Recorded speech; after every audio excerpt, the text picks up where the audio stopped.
And so now I'll just shift briefly to talk about the OBBA bill.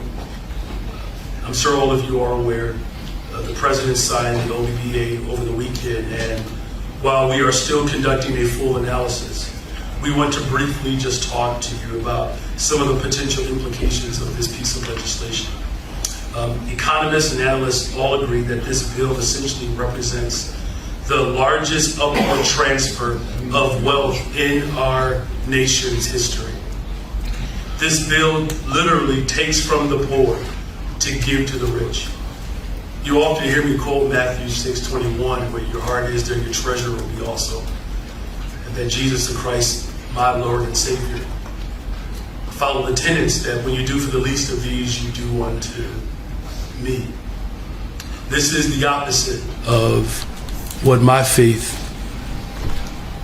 requires and what my faith calls for. And the primary way in which, this bill has found so-called savings, if you can even call them that, is through cutting health care for poor and working people. This bill is the deepest rollback of Medicaid in the history of our country. Our state could lose almost $50 billion over the next decade in Medicaid cuts alone. Roughly 1 million Chicagoans rely on Medicaid, half of which are children. On top of these cuts to health care, we will see devastating cuts to food programs. At a time in which 1 in 5 households in Chicago are food insecure, these cuts will cause even more hardship for those most in need. We have roughly 600,000 Chicagoans who rely on SNAP, and this bill is a direct assault on their ability to survive. I want to be clear. When we talk about community safety, it's no secret that poverty is a major driving factor in crime and violence. So these cuts not only continue to exacerbate neighborhoods that are riddled in poverty, this will put America at risk, particularly as we work to build public safety as a reality for people across this country.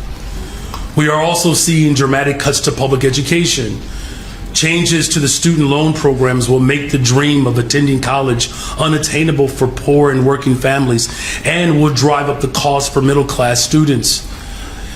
They've also snuck in another scam voucher program which subsidizes private education for wealthy parents. The so-called Qualified Elementary and Secondary Education Scholarship could cost up to $51 billion a year. That's more than the federal government invests in public education for students with disabilities and high poverty schools combined. This is on top of the Trump administration freezing nearly $7 billion in federal education funding that had been allocated by Congress primarily to support after-school programs. And so what do all these cuts pay for? There are two main things. First, it's the largest upward transfer of wealth in our nation's history. Cutting food, healthcare, and education for poor and working Americans is how they are paying for a $1 trillion tax cut for the ultra-rich. This is an abomination. This is sinful. It's unholy. But it reminds me of a quote by the Supreme Court Justice Brandeis when he said, "We must make our choice. We may have a democracy, or we may have wealth concentrated in the hands of a few, but we cannot have both." This bill is a fundamental attack on our democracy and our way of life.